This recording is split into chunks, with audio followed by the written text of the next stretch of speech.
Welcome to the world of GK Sansar. अभी subscribe करें GK संसार को और दबाएं बेल को सबसे पहले वीडियो पाने के लिए। जीके का भंडार इधर है, आपका ध्यान किधर है? क्योंकि जीके संसार ही है जीके का भंडार। नमस्कार दोस्तों, जीके संसार में आप सभी का स्वागत है। आज हम सब बाल विकास से रिलेटेड 80 क्वेश्चन यानी कि 80 क्वेश्चन देखेंगे, जो कि आने वाले सीटेट, बीटेट, यूपीटेट और अदर जितने भी टेट परीक्षाएं होने वाले हैं उन सब के लिए बहुत ही महत्वपूर्ण है। अगर इस सारे क्वेश्चन को आप सॉल्व कर लेते हैं खुद से, तो समझो कि आपको बाल विकास का जो पोर्शन है वो 30% कंप्लीट हो गया। तो आइए हम डिस्कस करते हैं। और एक बात, अगर अभी तक आपने जीके संसार को सब्सक्राइब नहीं किया है तो सब्सक्राइब कर लें और पास में जो बेल है उसे भी क्लिक कर लें। बेल पे क्लिक करने से आपको टाइम पे नोटिफिकेशन मिल जाएगी और आप हर वीडियो देख पाओगे। और अगर आपको जीके जीएस की ट्रिक्स चाहिए या फिर स्टडी मटेरियल चाहिए तो आप एक बार जीके संसार की प्लेलिस्ट चेकआउट कर सकते हैं। आपको बहुत से वहाँ वीडियो मिल जाएंगे जो कि आपके आने वाले हर कॉम्पिटिटिव एग्जाम के लिहाज से महत्वपूर्ण है। तो आइए शुरू करते हैं क्वेश्चन को। और अगर आपको वीडियो पसंद आए तो लाइक और शेयर कीजिएगा। अगर आपको वीडियो पसंद नहीं आता है तो आप डिसलाइक बटन प्रेस करें। तो आइए शुरू करते हैं। पहला क्वेश्चन जो है, किशोरों में द्वंद्व उभरने का प्रमुख कारण है। ऑप्शन है पीढ़ियों का अंतर, अवसरों की प्रतिकूलता, निराशा तथा निसहायता, या किशोरावस्था में स्वप्न दर्शन। तो इसका जो सही आंसर है अवसरों की प्रतिकूलता।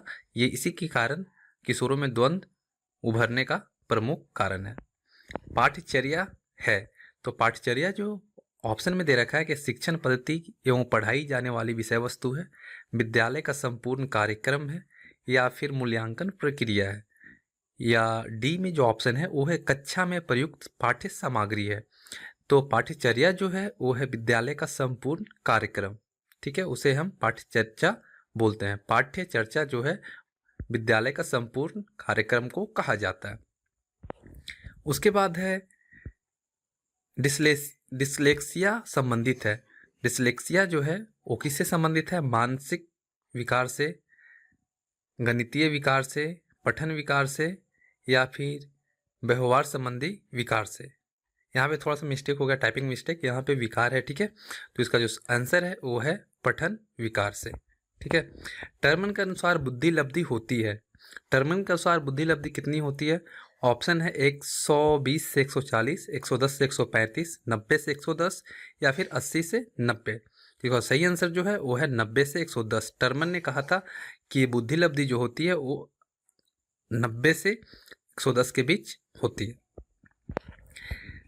जब बच्चे को कोई नियम या सिद्धांत सिखाना हो तो अध्यापक प्रयोग करेगा, किसका प्रयोग करेगा? आगमन विधि का, निगमन विधि का, विश्लेषण विधि का, या कहानी कथन विधि का। तो इसका आंसर होगा आगमन विधि। आगमन विधि के द्वारा ही कोई भी सिद्धांत को सिखाना अध्यापक के लिए आसान हो जाता है। श्यामपट्ट पर लिखते समय सबसे महत्वपूर्ण है अच्छा लेख, लिखने में स्पष्टता, बड़े अक्षर या छोटे अक्षर। तो श्यामपट्ट पर लिखते समय सबसे महत्वपूर्ण है कि अच्छा लेख होना चाहिए। भूल भुलैया परीक्षण के लिए उपयुक्त आयु है 10 से 14 वर्ष, 10 से 16 वर्ष, 6 से 14 वर्ष, 1 से 3 वर्ष, या 5 से 10 वर्ष। तो सही आंसर इसका है 5 से 10 वर्ष। उसके बाद जो 8 नंबर क्वेश्चन था वो था समायोजन की प्रक्रिया है स्थिर, गतिशील, स्थानापन्न, अवरोधी। तो जो समायोजन की प्रक्रिया है वो गतिशील है। उसके बाद शिक्षा मनोविज्ञान अध्ययन करता है। शिक्षा मनोविज्ञान जो है किस चीज का अध्ययन करता है? प्रेरणा व पूर्णबलन के प्रभाव का अध्ययन, वंशानुक्रम व वातावरण का अध्ययन, ध्यान वंश रुचि का अध्ययन, या व्यक्तित्व भेदों का अध्ययन। तो शिक्षा मनोविज्ञान जो है उसमें वंशानुक्रम व वातावरण का अध्ययन किया जाता है। छोटी कक्षाओं में शिक्षकों की सबसे महत्वपूर्ण विशेषता क्या है? तो छोटी कक्षाओं में शिक्षकों की जो सबसे महत्वपूर्ण विशेषता होती है वह होता है धैर्य और दृढ़ता। ठीक है, बालक में सामाजिक भावना का विकास जन्मजात होता है। आप इस कथन से कितना सहमत हैं? पूर्णतः सहमत हैं, संभवतः सहमत हैं, या असहमत हैं, या कुछ सीमा तक सहमत हैं? तो बालकों में सामाजिक भावना का विकास जन्मजात होता है, इस बात से बिल्कुल असहमत हैं। और एक चीज, अगर आप इस वीडियो को देख रहे हैं तो मैं आपसे रिक्वेस्ट करूंगा कि पहले आप इस वीडियो को पॉज कर लें और खुद से आंसर देने की कोशिश करें। जब आपसे ना हो तो फिर आंसर का हेल्प लें। छात्रों में परस्पर सहयोग की भावना विकसित करने के लिए आप क्या करेंगे? तो छात्रों में परस्पर सहयोग की भावना विकसित करने के लिए अन्य शिक्षकों के साथ मिलकर काम करेंगे। बच्चों की वृद्धि के अनुरूप उनकी रुचियां कैसी होती हैं? बहुमुखी हो जाती हैं, सुदृढ़ और सीमित हो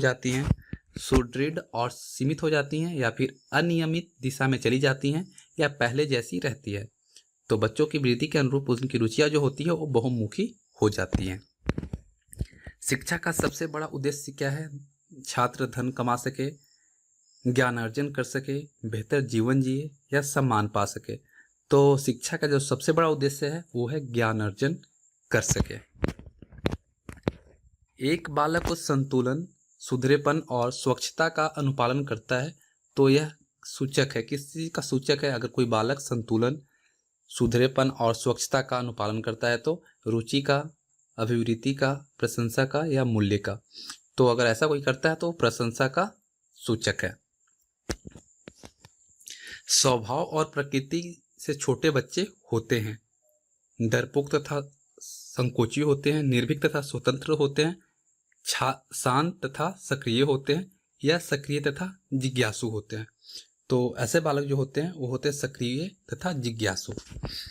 छात्र उस शिक्षक को पसंद करते हैं जो समस्याएं सुनता है, नाराज नहीं होता है, समय का पाबंद है या सुंदर है। तो छात्र उस शिक्षक को पसंद करते हैं जो समस्याएं सुनता है। प्रौढ़ शिक्षा के लिए आयु वर्ग है 6 से 16 वर्ष, 12 से 18 वर्ष, 18 से 50 वर्ष या 15 से 35 वर्ष। तो प्रौढ़ शिक्षा के लिए जो आयु है वो है 15 से 35 वर्ष। समाज की उन्नति का मूल है बाल बालिका शिक्षा एक समान हो, बालिका शिक्षा को कम महत्व मिले, बालिका शिक्षा अलग विद्यालय में हो या केवल महिला अध्यापक हो। तो समाज की उन्नति का मूल जो है वो है बाल बालिका शिक्षा एक समान हो, यानी कि दोनों को समान अवसर मिले शिक्षा का। छोटे बच्चे की ज्ञानेंद्रियां को क्रियाशील व सक्षम बनाने हेतु क्या करना होता है? उनके समक्ष सामग्री रखकर निरीक्षण करवाएं, वस्तु उठाने रखने का काम सौंपेंगे, उनको क्रियाशील रखेंगे या कक्ष में शांत बैठने के लिए कहेंगे। तो छोटे बच्चे की ज्ञानेंद्रियां को क्रियाशील बनाने के लिए उनको क्रियाशील रखेंगे। कक्षा में श्रेष्ठ अनुशासन की कसौटी है। कक्षा में श्रेष्ठ अनुशासन की कसौटी के लिए सबसे जो महत्वपूर्ण बातें जो हैं वो है कक्षा में शांतिपूर्ण शिक्षण प्रक्रिया। ठीक है, इसका आंसर बी होगा। मैं आपको ऑप्शन नहीं बताऊंगा क्योंकि बहुत बड़ा वीडियो हो जाएगा, इसलिए मैं सिर्फ आपको आंसर इसका बताता चलूंगा। अनौपचारिक शिक्षा की व्यवस्था की गई। तो अनौपचारिक शिक्षा की जो व्यवस्था है वो इनमें से कोई नहीं होगा। ठीक है, 6 से 11 वर्ष की आयु के लिए, 9 से 14 वर्ष की आयु के लिए या 15 से 35 वर्ष की आयु के लिए। तो इसका ऑप्शन जो है वो डी है, इन सब ऑप्शन से बाहर है। ठीक है, छात्रों में सामाजिक चेतना विकसित की जा सकती है। तो छात्रों में सामाजिक चेतना विकसित करने के लिए समाचार पत्रिका पढ़ाने से यह विकसित किया जा सकता है। लंबे और कठिन शब्दों का उच्चारण करवाने के लिए आप क्या करेंगे? तो लंबे और कठिन शब्दों का उच्चारण करवाने के लिए ऐसे शब्द बार बार बुलवाएंगे और फिर शब्दों को खंडों में बांटकर बुलवाएंगे। ये दोनों चीज करने से उन्हें हम उस चीज में सुधार ला सकते हैं या करवा सकते हैं। राष्ट्रीय साक्षरता मिशन की देन है। तो राष्ट्रीय साक्षरता मिशन की जो देन है सबसे बड़ी वो है राष्ट्रीय शिक्षा नीति। कोई छात्र अपने प्रश्नों के उत्तर नहीं देता तो आप क्या करेंगे? तो अगर कोई छात्र आपके प्रश्नों का उत्तर नहीं देता तो अन्य बच्चों से मदद लेने को कहेंगे। यही इसका आंसर होगा। माध्यमिक छात्रों के लिए स्वकेंद्र परीक्षा प्रणाली उपयुक्त है क्योंकि विद्यालय से दूर नहीं जाना पड़ता है। इसी वजह से माध्यमिक छात्रों के लिए स्वकेंद्र प्रणाली उपयुक्त है। कक्षा में अध्यापक को अधिकाधिक प्रश्न पूछने चाहिए क्योंकि इसलिए पूछने चाहिए क्योंकि छात्रों को अभिव्यक्ति का अवसर मिलता है। ठीक है, छात्रों को अभिव्यक्ति का अवसर मिलता है जब अध्यापक कोई अधिकाधिक प्रश्न पूछते हैं।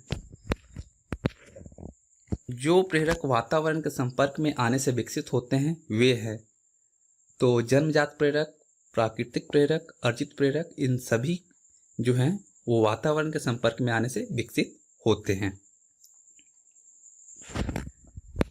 व्याख्यान देते समय कोई उदंड छात्र बाधा उत्पन्न करता है तो आप क्या करेंगे? तो अगर वैसा कोई करता है तो धैर्यपूर्ण उसकी बात को सुनेंगे। ठीक है, इसका आंसर जो होगा वो डी होगा। बच्चों में व्यक्तिगत शैक्षिक विभिन्नता का प्रमुख कारण क्या है? तो बच्चों में जो व्यक्तिगत शैक्षिक विभिन्नता जो है उसका सबसे बड़ा जो कारण है वो वंशानुक्रम तथा वातावरण होता है। अध्यापक कक्षा में प्रवेश करते ही छोटे छोटे प्रश्न पूछता है, वह बच्चों का कौन सा परीक्षण कर रहे हैं? तो इससे होता है मौखिक परीक्षण। ठीक है, जब अगर कोई अध्यापक कक्षा में प्रवेश करते के साथ अगर छोटे छोटे प्रश्न पूछते हैं तो उनसे मौखिक परीक्षण होता है। अध्यापक छात्रों के व्यक्तिगत विभेद किस प्रकार सर्वोत्तम ढंग से जान सकता है? तो इसके लिए सबसे बड़ा जो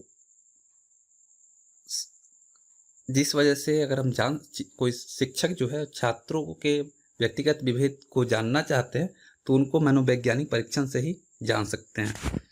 किस विधि में अध्ययनकर्ता बच्चों या माता पिता या अध्यापक से मिलकर विविध प्रश्न पूछता है?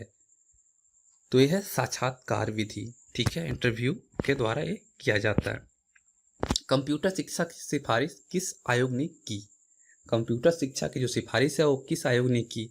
तो यह नई शिक्षा नीति के तहत किया गया। आपका स्थानांतरण ऐसे क्षेत्र में होता है जहाँ की भाषा आप नहीं समझ सकते तो आप क्या करेंगे? तो अगर वैसी जगह पर होता है तो भाषा सीखने का हम प्रयास करेंगे। ठीक है, शिक्षण कार्य में दैनिक जीवन की घटनाओं कराया समावेश करने से क्या होता है?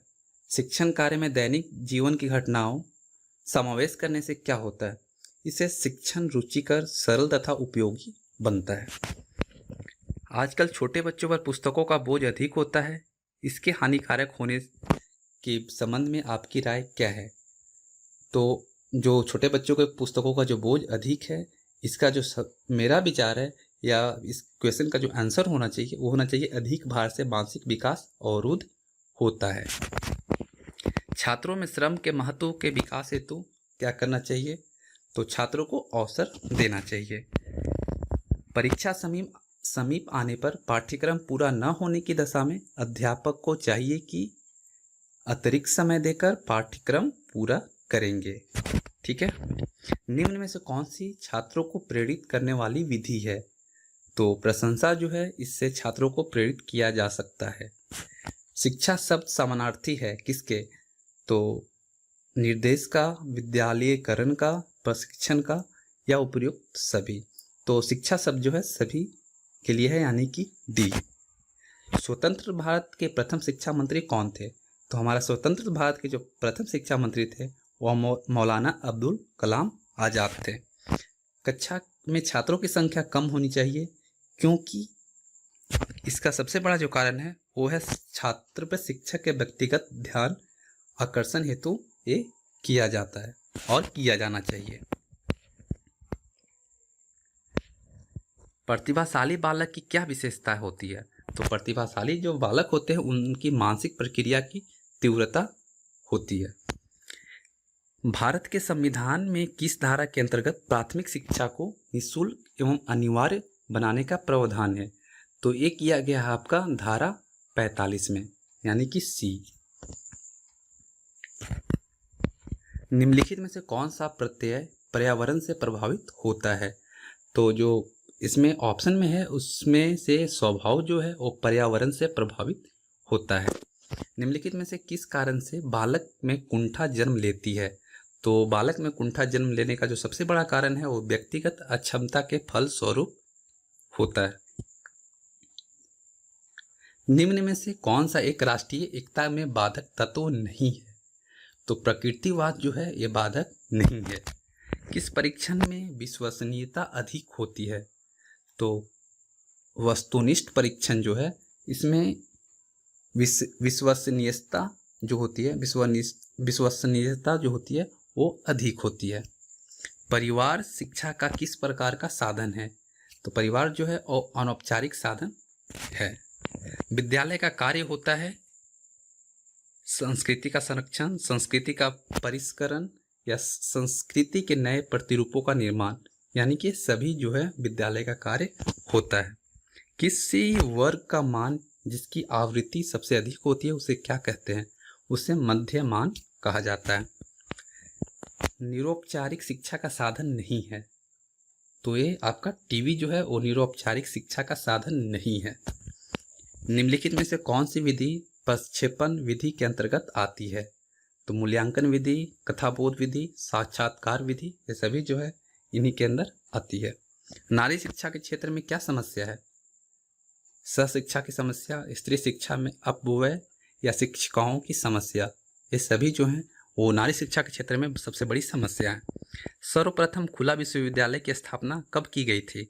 तो सबसे पहले जो खुला विश्वविद्यालय की स्थापना किया गया वो किया गया आपका 1970 में, और ये हुआ था इंग्लैंड में।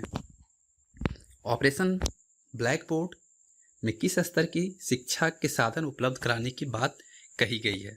तो इसमें कहा गया है प्राथमिक शिक्षा का जो अधिकार है वो सबको मिले। शैक्षिक अवसरों की समानता के लिए किस आयोग ने संस्तुति की थी? माध्यमिक शिक्षा आयोग या भारतीय शिक्षा आयोग? तो ये किया था भारतीय शिक्षा आयोग ने 1964 में। बालक को सामाजिक व्यवहार की शिक्षा दी जा सकती है, तो इसके लिए आपको विद्यालय में सामाजिक और सांस्कृतिक गतिविधियों द्वारा दिया जा सकता है। राष्ट्रीय शिक्षा नीति 1986 में शिक्षा का निम्नलिखित में से कौन सा स्वरूप वर्णित है? तो जो 1986 में शिक्षा का जो निम्नलिखित स्वरूप था वो था 10+2+3, यानी कि बी ऑप्शन। विद्यालय के संचालन के लिए आवश्यक है विद्यालय संगठन, विद्यालय प्रबंधन या विद्यालय प्रशासन। तो ये सभी जो हैं ये ABC तीनों आवश्यक होते हैं। भारत में राष्ट्रीय शिक्षा पाठ्यक्रम में समाहित किया गया है स्वतंत्रता का आंदोलन का इतिहास, संवैधानिक दायित्व, पर्यावरण संरक्षण, ये सब जो है वो शिक्षा पाठ्यक्रम में समाहित किए गए हैं, यानी कि इसका आंसर डी होगा। 3 से 5 आयु वर्ग के बच्चों को शिक्षा प्रदान की जाती है, तो इन्हें निरौपचारिक शिक्षा प्रदान की जाती है। विद्यालय नियम संहिता का प्राथमिक उद्देश्य क्या है? तो इनका जो मुख्य उद्देश्य है वो अपराधी बालकों को उचित दंड प्रदान करना। भाषा को उपयुक्त तरीके से परिभाषित किया जा सकता है, तो भाषा को उपयुक्त जो इसका हमारा ऑप्शन है इसमें अगर परिभाषित करना हो तो इसे हम अनुभवों को प्रकट करने का माध्यम के द्वारा परिभाषित कर सकते हैं। कक्षा नियंत्रण की सबसे महत्वपूर्ण विधि है, तो कक्षा नियंत्रण की सबसे प्रमुख विधि जो है वो प्रजातांत्रिक उपागम है। सामान्य शिक्षा के पाठ्यक्रम के संदर्भ में निम्नलिखित तर्क दिया जाता है कि भारतीय सांस्कृतिक धरोहर की ओर उन्मुख किया जाए। ये आपका डी जो है इसका आंसर होगा। एक अध्यापक का सबसे महत्वपूर्ण कार्य क्या होता है? तो अध्यापक का जो सबसे महत्वपूर्ण कार्य होता है वो शिक्षण करना होता है। स्कूल से भागने वाले बालकों को आप क्या करेंगे? तो उसके लिए आप उसका कारण जानकर उसे दूर करने का प्रयास करेंगे, यानी कि सी। कक्षा में छात्रों को बैठने का पर्याप्त साधन नहीं है, ऐसी स्थिति में आप क्या करेंगे? तो ऐसी स्थिति में समायोजन काल प्रयास करेंगे। आपकी राय में जीवन का प्रमुख सिद्धांत होना चाहिए, तो जो सबसे बड़ा होना चाहिए वो होना चाहिए गरीबों की मदद। विद्यालय में कक्षा प्रबंध ठीक नहीं होना घातक है। समुदाय में फैली अर्थव्यवस्था का, छात्रों को कुंठित होने वाले का, शिक्षा की अकुशलता का। तो जो सबसे बड़ा कारण है वो है शिक्षक की अकुशलता का। शिक्षकों को अच्छे कार्य करने के लिए सबसे अच्छे प्रोत्साहक उपाय निम्न में से क्या है? तो वह है धन व प्रशंसा पत्र देना। शिक्षा का स्तर गिरने का प्रमुख कारण क्या है? तो इसका जो सबसे बड़ा प्रमुख कारण है वो है गैर जिम्मेदार शिक्षक का होना। शिक्षण व्यवसाय में जाने का प्रमुख उद्देश्य क्या है? तो शिक्षण व्यवसाय में जाने का जो सबसे प्रमुख कारण है वो है भावी पीढ़ी का निर्माण करना। शिक्षक को अपनी विषय वस्तु में निरंतर नए ज्ञान का समावेशन करना चाहिए क्योंकि छात्रों को नवीनतम ज्ञान दे सकें।